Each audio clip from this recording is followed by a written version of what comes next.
Buenos días, buenas tardes o buenas noches, según corresponda. Bienvenido todos al canal audiovisual del Centro Internacional del Español y la Cátedra de Altos Estudios del Español de la Universidad de Salamanca. Este canal inició hace unos pocos meses y bajo la dirección del profesor Jesús Fernández una serie de entrevistas a filólogos, lingüistas, escritores, críticos literarios y en general a todos aquellos que se ocupan del estudio de nuestra lengua y literatura con la finalidad de acercar la reflexión lingüística y literaria a todos los públicos. Siguiendo esta línea, contamos hoy con la presencia de Inés Fernández Ordóñez. Buenos días, Inés, ¿cómo estás? Hola, buenos días, ¿qué tal, Nieves? A quien en primer lugar tengo que agradecer su disponibilidad para concedernos esta entrevista y compartir con nosotros un tiempo breve. También breve por innecesaria va a ser la presentación. Inés Fernández Ordóñez es catedrática de Lengua Española en la Universidad Autónoma de Madrid y desde 2011 es miembro de la Real Academia Española. Es especialista en dialectología actual e histórica del español. Sus estudios se centran fundamentalmente en la variación gramatical, morfológica y sintáctica. Dirige el COSER, el Corpus Oral y Sonoro del Español Rural, desde 1990, corpus de referencia en los estudios de dialectología española, sobre el que se han hecho ya numerosos trabajos, algunos fundamentales, o casi todos, pero algunos muy fundamentales en el conocimiento actual de las variedades peninsulares. Si hubiera que destacar alguno, no sé, yo me quedaría dentro de la selección con los estudios sobre los pronombres átonos de tercera persona, aunque son muchísimos más. Sus investigaciones, por otro lado, se han centrado también en el estudio de textos históricos y cronísticos de la Edad Media peninsular, sobre todo los del patronazgo de Alfonso X el Sabio. Ha publicado ediciones, críticas y, además de las ediciones, ha publicado también a partir de ellas extensos trabajos teóricos sobre la crítica textual. Ha dirigido y participado en muchos proyectos de investigación, subvencionados, de convocatorias nacionales y europeas. Es conferenciante e invitada en numerosísimas universidades extranjeras, aparte de todas las españolas. Voy a destacar también muy brevemente su labor como formadora de jóvenes investigadores. A muchos de ellos, a los que ha dirigido la tesis doctoral, los conocemos ya y están incorporados como profesores universitarios y son especialistas reconocidos en dialectología o en historia de la lengua. Y para terminar esta breve presentación, solo quiero añadir que Inés está siempre dispuesta a echar una mano a quien le pide consejo, opinión o ayuda en cualquier tema relacionado con nuestro ámbito. Y además lo hace siempre con esa amabilidad que le caracteriza y con esa sonrisa que seguro nos va a acompañar hoy. Bueno, muchísimas gracias, Inés, de nuevo. Y si te parece, empezamos la entrevista. Muchas gracias a ti, Nieves, por esta presentación tan cariñosa. Merecida. A ver, si te parece, empezamos por el principio. ¿Cuándo surge, o al menos cuándo eres consciente de que tu vocación tiene que ver con la filología? Esto va a resultar muy poco convencional, porque ahora podría decir que siempre quise ser filóloga, pero no es cierto. Lo cierto es que yo vacilaba entre estudiar filosofía y filología clásica y realmente el acercamiento a la filología clásica tenía mucho que ver con la filosofía, me interesaba mucho la filosofía, pero no conseguía decidirme porque en realidad creo que cualquier estudio en la carrera, en la Facultad de Filosofía y Letras me hubiera gustado estudiarlo. Es decir, no sé si ahora, si yo empezara a estudiar otra vez, no estudiaría historia, por ejemplo. También quise ser arqueóloga, es decir, no acababa de ver claramente a lo que me quería dedicar. Y en la Universidad Autónoma de Madrid había un curso introductorio que abarcaba todas las filologías, filología hispánica, filología clásica y también filosofía. Entonces, provisionalmente me matriculé en ese curso esperando tomar finalmente la decisión. Y bueno, pues debí en ese momento dado optar por lo que me pareció más oportuno, porque quizá los profesores de filosofía no fueron tan buenos, los de clásicas me perseguían para que estudiara clásicas, pero por otro lado me parecía que era un mundo muy lejano, excesivamente quizá al mío, y finalmente opté un poco por filología hispánica por exclusión. Pero creo que si hubiera hecho filología clásica, hubiera hecho filosofía, hubiera estudiado historia o arqueología, hubiera disfrutado igual y creo que incluso geografía, ¿no? Todo me interesaba. Y acabé un poco por exclusión en filología hispánica. No creo que tenga un talento especial para escribir ni para expresarme, curiosamente. Sí había sido una gran lectora toda mi adolescencia, durante toda mi infancia y el bachillerato y mi juventud. Siempre fui muy buena lectora. Bueno, en todo caso, bienvenida la decisión tardía. A ver, en un homenaje muy sentido y personal que escribiste a la figura de Diego Catalán, reconoces que fue un trabajo de clase, no un trabajo de fase más avanzada, sino un trabajo de clase que Diego Catalán os encargó a ti y a una compañera, lo que despertó tu interés por la dialectología, que ha sido uno de los campos en los que has trabajado con más intensidad. Por cierto, el trabajo de clase versaba sobre las sonoras arcaicas, un tema que en mi experiencia docente despierta más bien recelo entre los alumnos, pero se ve que en tu caso fue lo contrario. Ya he dicho antes que diriges desde 1990 el COSER, que es el cuerpo de referencia, el corpus de referencia, con muchísimos trabajos ya sobre él, y vamos a centrarnos un poco en este aspecto de la dialectología y del COSER. ¿Podías señalarnos, podías comentarnos algún rasgo lingüístico que te haya sorprendido encontrar en estas recogidas?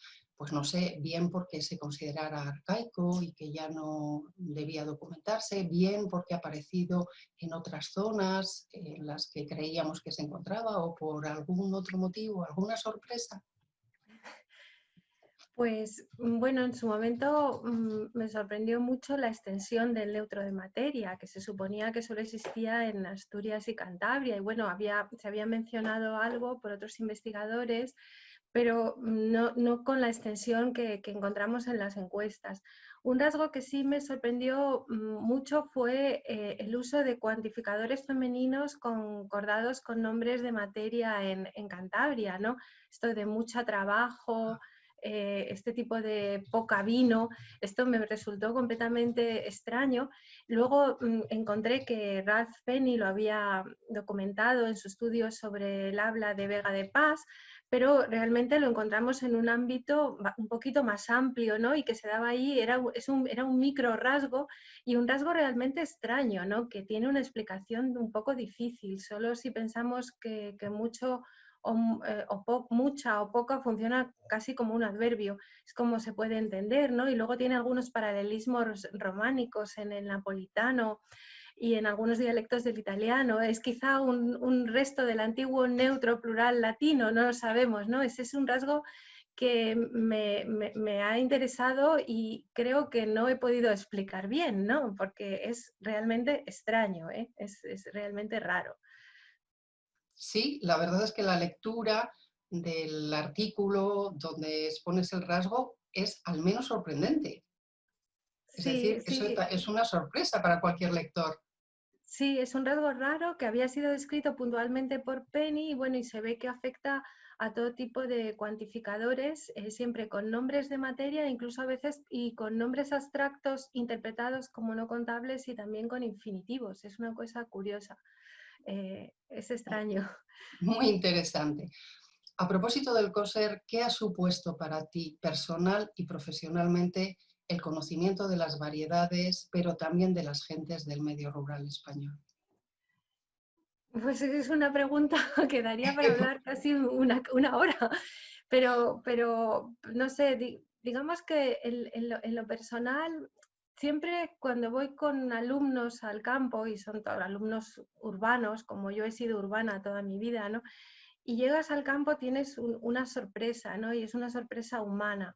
De conocer la gente de los pueblos, que necesitan muchas veces que les escuches, y más los mayores, ¿no? Están deseando abrirte tus puertas, cuando desde un punto de vista urbano llama a alguien a la puerta, jamás le abres tu casa para que te pregunten, ¿no? Y esa amabilidad, esa hospitalidad, esa naturalidad con que te acogen es maravillosa, ¿no?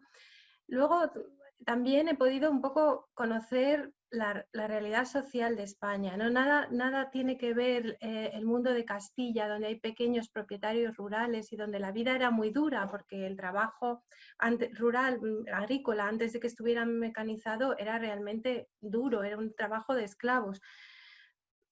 Pero no tiene nada que ver esa vida de pequeños propietarios que encontramos en el centro, en el norte, con la del sur. Realmente hay una brecha social en la zona de los latifundios de Extremadura y Andalucía, y donde me han contado historias de una pobreza extrema que no me han contado casi en ningún otro sitio, ¿no? Quizá también en las montañas de León me han narrado, me he encontrado con situaciones parecidas, pero realmente hay zonas de la península donde en la memoria oral de las gentes puedes ver que hay una brecha, realmente hay un desfase social, había situaciones sociales muy diferentes.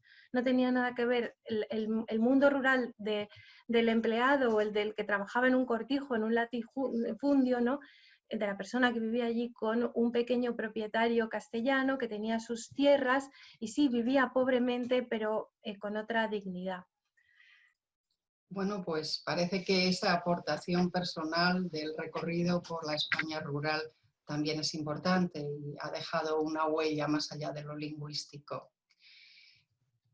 Has combinado habitualmente en la exposición de los rasgos lingüísticos que estudias, has combinado la descripción con el estudio histórico, en un momento en que precisamente los estudios de historia de la lengua o los históricos en general están en franca decadencia. ¿Crees que cualquier hecho lingüístico tiene una explicación histórica y crees que de alguna manera tendrá que volver el estudio de la historia de la lengua a ocupar un papel más importante del que ocupa hoy? Bueno, es que realmente la variación es consustancial a la lengua, es decir, no hay lengua que no varíe, la variación es un universal lingüístico, igual que lo es el cambio.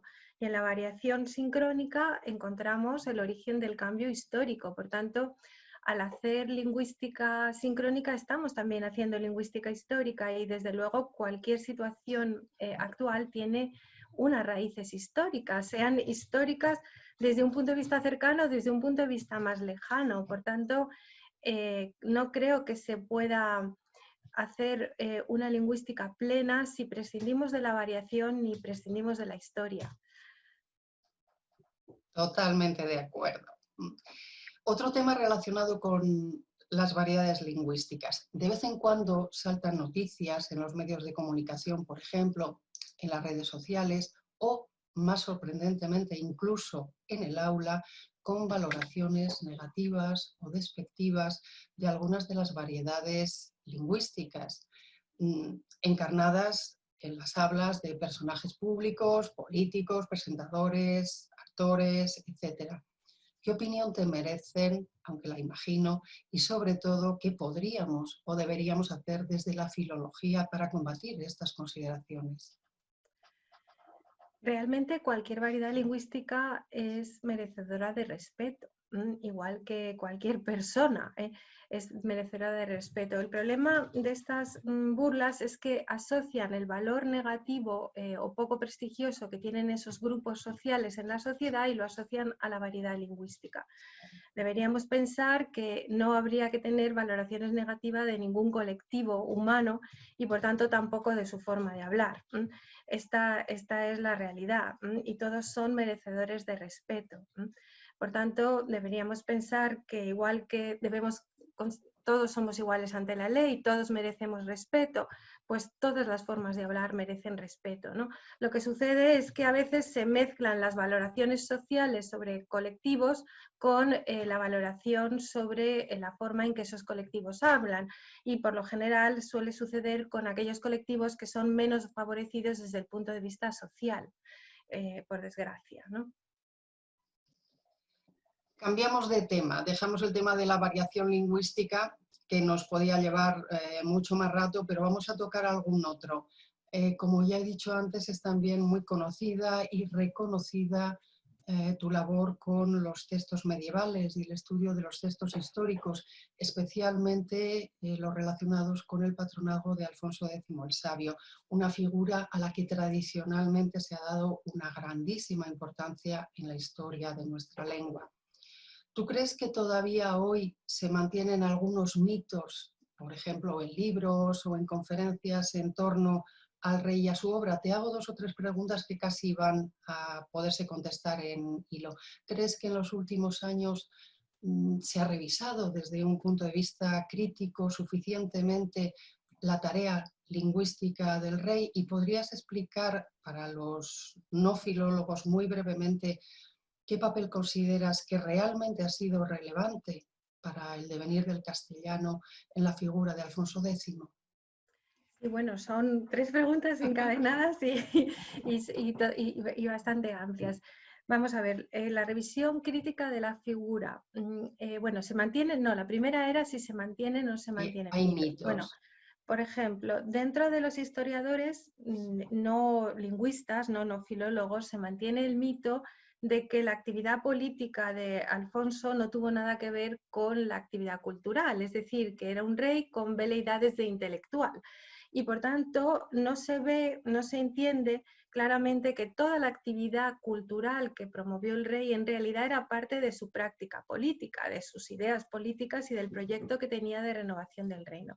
Este mito poco a poco se va desmantelando, pero todavía hay gente que sigue contemplando al rey como un rey que no gobernó bien, pero que se dedicaba a contemplar las estrellas, ¿no? Y que además que la actividad intelectual y la cultura y cultural y la política no tenían nada que ver, cuando todo formaba parte realmente de lo mismo. Si el rey lo consideramos sabio, ¿no? Y históricamente se inviste de sabiduría, es precisamente para tener más poder y ser capaz de reformar las bases, los fundamentos de su reino.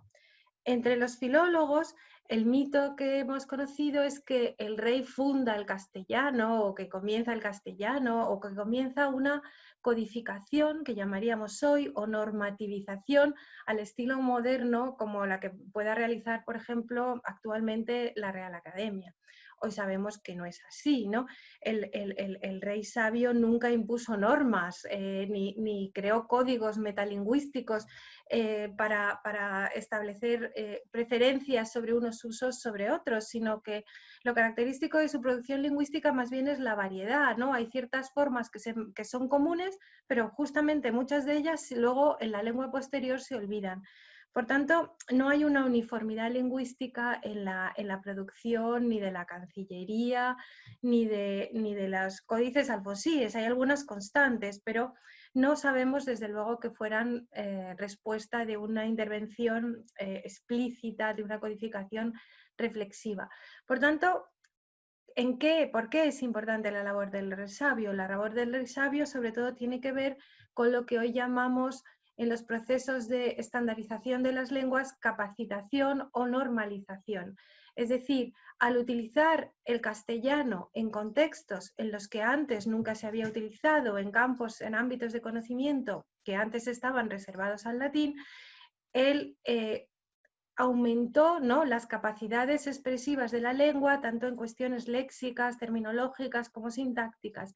Es decir, que aumentó el ámbito de uso de la lengua y esto fue, desde luego, fundamental para que luego pudiera tomarse como modelo hacia el futuro. No sé si con esto contesto lo que me preguntabas. Sí, iba a darte las gracias por tu capacidad para haber resumido de esa manera tan clara lo que has expresado en cientos y cientos de páginas y trabajos en torno a la figura de Alfonso X. O sea que sí, sí, está contestado y muchas gracias de nuevo. Vamos con un último bloque. Has sido la primera filóloga nombrada académica de la RAE y eso implica sin duda un reconocimiento extraordinario a tu trabajo. Ahora ya no eres la única filóloga, pero sí has sido la primera. ¿Te has sentido por ello en algún momento responsable como filóloga, mujer, representante en la institución?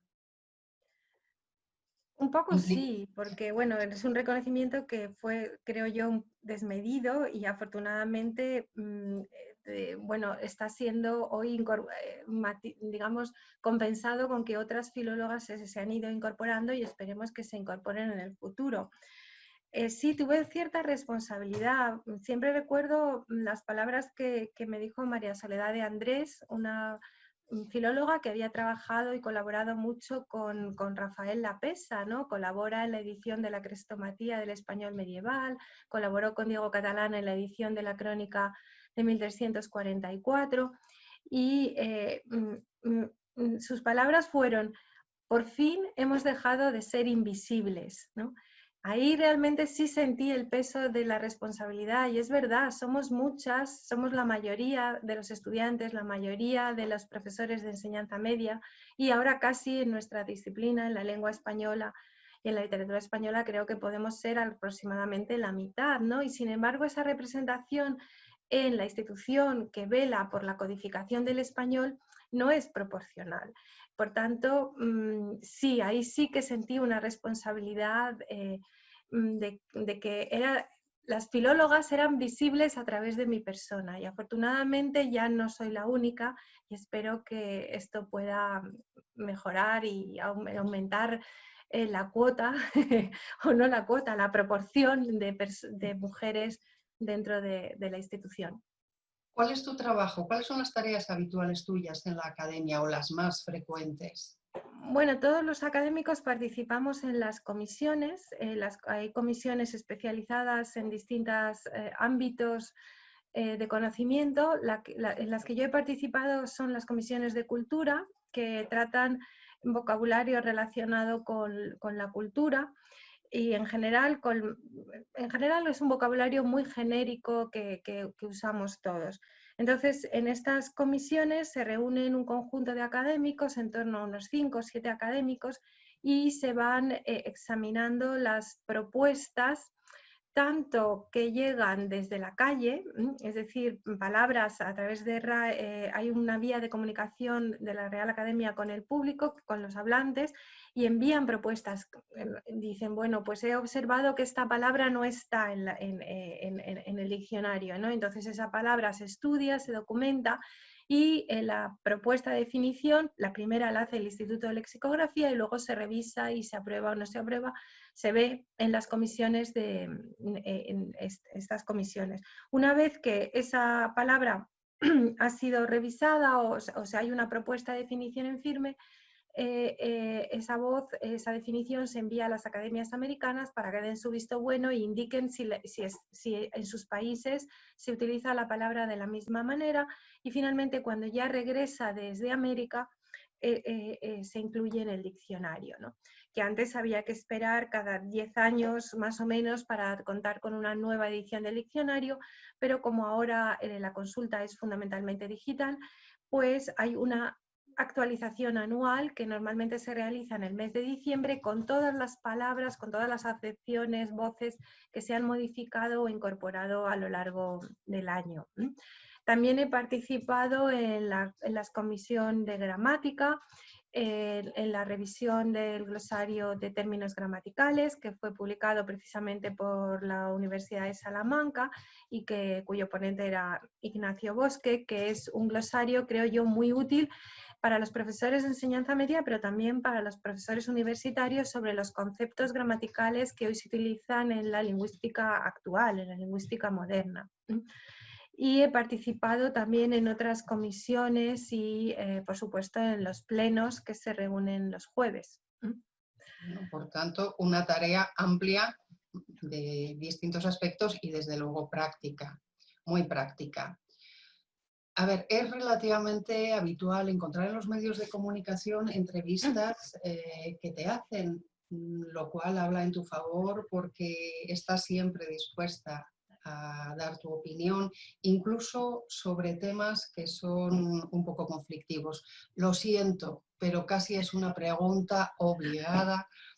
quiero que nos digas algo sobre tu opinión del lenguaje inclusivo. ¿Eres partidaria de su uso o cuándo, dónde y cómo debemos utilizarlo o deberíamos utilizarlo? Bueno, Brevemente, Inés, sin compromiso. el lenguaje inclusivo, hay muchas cosas que son lenguaje inclusivo, ¿no? Hay desde los que utilizan la E como única forma de plural, hasta los que desdoblan masculino y femenino, hasta las propuestas que usan solo el femenino genérico. Es decir, que había que matizar qué tipo de propuestas, ¿no? Realmente yo soy partidario de que los hablantes usen lo que quieran, usen lo que quieran. Es decir, que yo creo en la libertad de los individuos para hablar como quieran. Por tanto, el lenguaje inclusivo en sus distintas variedades orales y escritas, con la X, la arroba, en sus variedades escritas, en sus variedades orales con la E, con los desdobles, con el femenino genérico, pues son propuestas de los hablantes que normalmente obedecen a un discurso político que podemos creernos o no creernos, ¿no? Desde luego razones lingüísticas no tiene, bases lingüísticas no necesariamente las tiene, pero si los hablantes lo sienten así, están en su libertad de utilizar lo que les venga en gana. Otra cosa es lo que deba hacer la academia con el lenguaje inclusivo, porque claro, es evidente que el lenguaje inclusivo forma parte de minorías, no forma parte de mayorías, ¿no? Es decir, el uso colectivo de los hispanohablantes no usa el femenino genérico, no desdobla los masculinos y los femeninos, salvo en situaciones de especial cortesía o énfasis, y tampoco usa la E, tampoco utiliza la E como forma de plural. Por tanto, la academia debe recomendar siempre el uso colectivo mayoritario de los hispanohablantes. Nunca debe recomendar opciones individuales o particulares o que respondan solo a un grupo de interés. Por tanto, nuestra función debe ser observarlo, describirlo y si acaso se hiciera general, pues por supuesto aceptarlo. Pero mientras eso no suceda, no se puede decir que la academia tenga una actitud contraria. La academia lo que hace es describir el uso colectivo de los hablantes y por tanto cuando los hablantes prefieren un uso colectivo, ese queda reflejado en los tratados de codificación que realiza, que emite la academia. Se nos ha pasado el tiempo, no sé a ti, a mí desde luego volando, y sí quería una última pregunta para terminar. ¿Cómo podemos defender hoy, más allá de las aulas, la utilidad de lo inútil? ¿Cómo mantener en el mundo actual la necesidad de las humanidades? Pues realmente vivimos en un mundo científico, ¿no? Donde la ciencia es un dios y la ciencia está basada en hechos, ¿no? Y es un mundo, y esto nos ha hecho olvidar, ¿no? Sin menoscabar en absoluto el valor de la ciencia, esto nos ha hecho olvidar que, bueno, realmente las humanidades son fundamentales porque las sociedades se organizan en torno a los valores. Realmente las sociedades se organizan en torno a valores y lo que transmite la educación fundamentalmente son valores. Si queremos tener una mentalidad crítica sobre los valores, son necesarias las humanidades. Porque sin las humanidades no desarrollamos la conciencia crítica de análisis sobre los valores colectivos que compartimos, ¿no? Y somos mucho más débiles a la manipulación y a que nos convenzan de que algo es así porque científicamente es así, como si la ciencia estuviera totalmente desprovista de valores e ideología. Por tanto, las humanidades son fundamentales por muchas razones, pero sobre todo para ser conscientes de que nuestra organización humana, social, depende de la transmisión de valores y para tener una conciencia crítica sobre ellos. Bueno, pues se nos ha acabado el tiempo. Muchísimas gracias de nuevo, Inés, por esta charla. Esperamos tenerte... Muchas gracias a ti, Nieves. Muchas gracias y por estas preguntas tan bien pensadas y tan inteligentes. Esperamos tenerte pronto entre nosotros, pero en directo, en cuanto las circunstancias lo permitan. Será siempre un placer estar contigo y solo me queda desearte un feliz curso 2020-2021 en esta incertidumbre que tenemos por delante. Pues la verdad Feliz es que curso. sí. Igualmente, Nieves. Un feliz curso Una, también para ti. Para mí es un gusto ir siempre a Salamanca. Es una ciudad que me encanta. Qué suerte tenéis de tener esos edificios tan maravillosos, esas aulas, esos espacios, ¿no? Allí uno siente que forma parte de una tradición secular y se siente penetrado, ¿no? Desde Nebrija en adelante por todas las mentes privilegiadas que han enseñado allí. pues te acogeremos enseguida para que sigas disfrutando del entorno. Un abrazo y gracias de nuevo, Inés. Muchas gracias, Nieves, a ti.